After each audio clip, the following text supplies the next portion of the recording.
All right, lights, camera, dumped. Bill, I'm a 29-year-old guy and recently broke up with a funny, attractive, and all-around great girl. Oh, Jesus. Why, sir, would you do that, you ask? All right.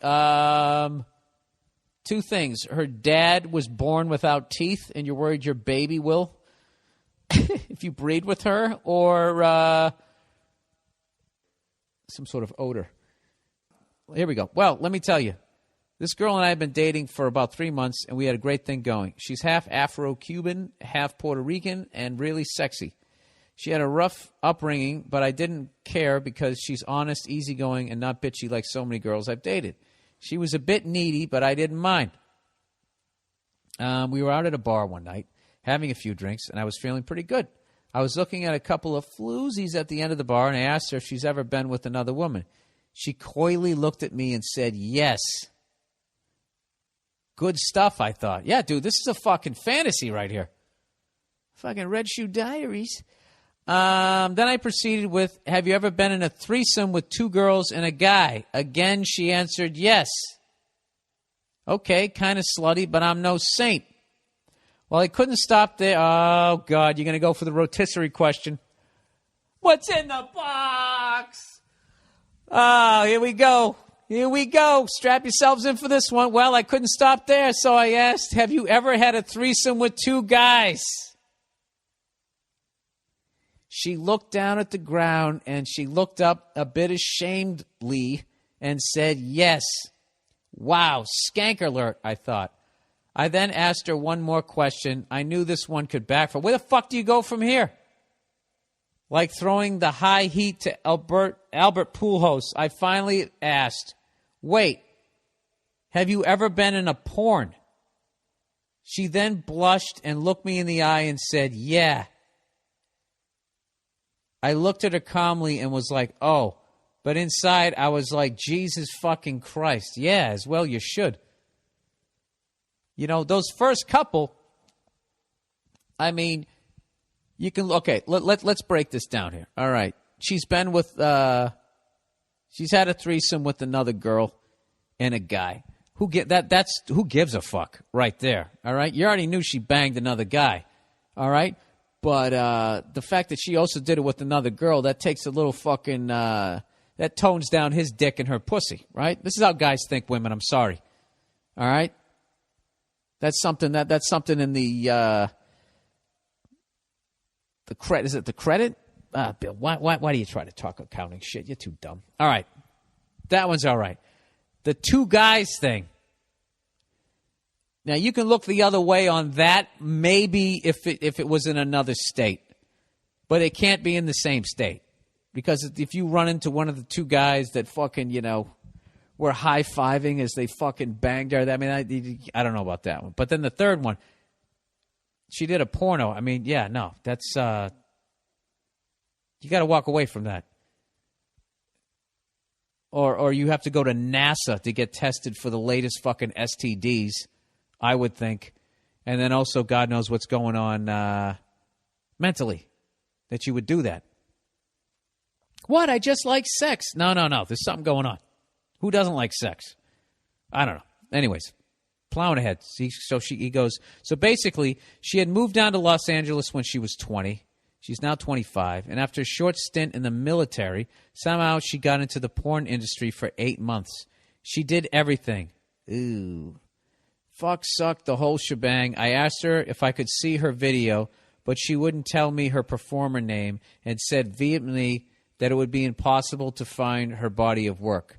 I asked her why she got into porn, and she replied, because I wanted some feeling in my life.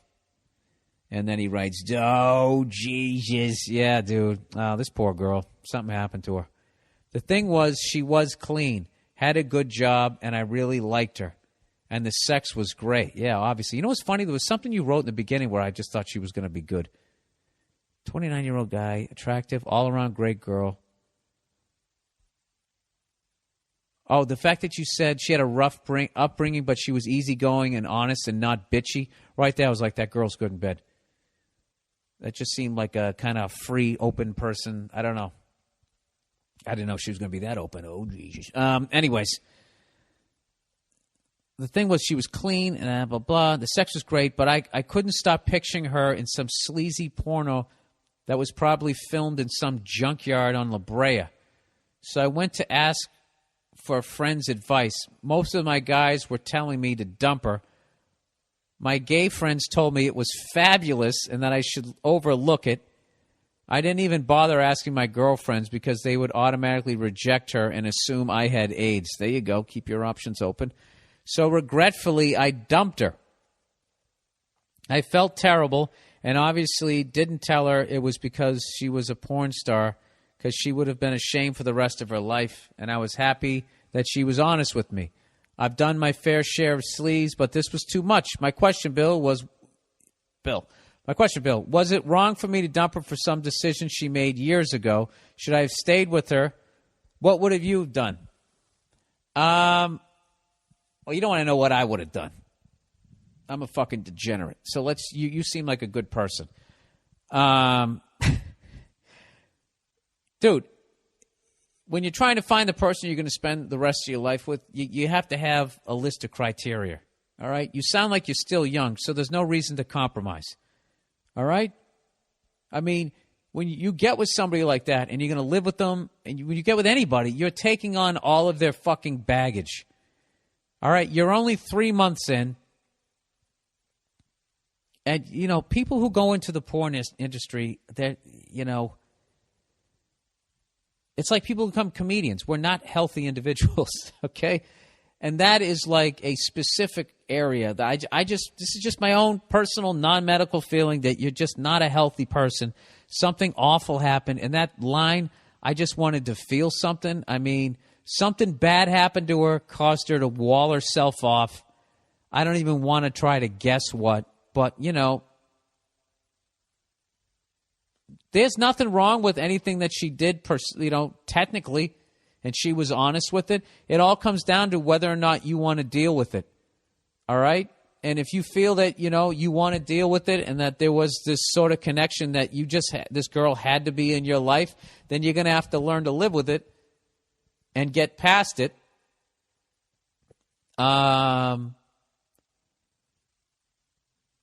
But I would definitely be concerned with certain mental issues.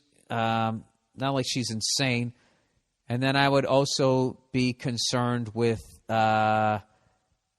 sexual boundaries. Like, would she have any? And could she remain faithful after a while? And when you settle into the 7-year itch or whatever, and you really start needing to work at the relationship and it's feeling boring and she needs to feel something again, is she going to go back to that leather couch from that show, Martin, down on in the valley and get banged again? I mean, I don't know. That is That is beyond my skills. I don't know how to tame that horse. I can tell you that right fucking now. I have no fucking clue. That's that's a Dr. Drew question. That is a classic Dr. Drew question, and that guy within 2 seconds will get right to the core of it. I would call in Loveline, man, if you're out here. Call him up, because that's a great one. Yeah, I guess you'd have to figure out, has she worked through whatever the fuck she was working through and now she's ready to... I mean, I don't know. Hey, those are some good-looking girls down there. And she's like, yeah, they are, or whatever. Like, I mean, if you kept steering it in that direction, you'd probably get your fucking threesome right there. So there's that option. The option that you have is if you're with her, like, I think you could, I mean, that's a selfish fucking... And a shallow reason to stay with somebody long term. Jesus, I don't know. Great fucking emails, by the way, everybody. I hope I didn't piss you guys off too much by fucking trashing all that metal shit. I have half those T-shirts, and I went to go see that. I was just embarrassed by some of that shit that I used to listen to. Oh, Jesus, right up until I was like 20, 21. Fucking brutal. What redeemable thing did I have? I did listen to the Beatles, the Doors, the Stones, all that white boy shit. Stevie Ray Vaughan. I did listen to Hendrix. I listened to all the big band swing through my dad, shit from the 50s. I had such a weird musical upbringing anyways, which was actually good because it was kind of all over the map. I started hanging out with Patrice back in the day. Patrice was the one, rest his soul, got me the... I still remember when he got in that same piece of shit truck that I went to the AC/DC concert in. 7 fucking years later, I'm still driving it, right? Making the sacrifices. Remember that? I told you, you don't get some fucking job and go out and buy a fucking new car. You just change yourself to your cubicle. I always kept I put a new engine in the fucking truck. Had somebody slap that in there for $1,200, pay that down rather than $12,000 for a new car like it was back then. So anyways, I still remember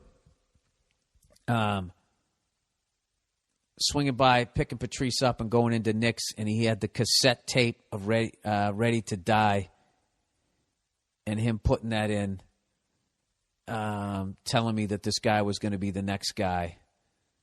And then through all of that, like, he cured me of all the rap that a white kid liked who lived in a cul-de-sac. And he showed me all of that shit. So I had that whole background. All that stuff fucking held up. But the fucking metal that I listened to. I even watched, like, Lawrence Welk when I was a kid. One of the creepiest shows ever. Even that was fucking thrown in there.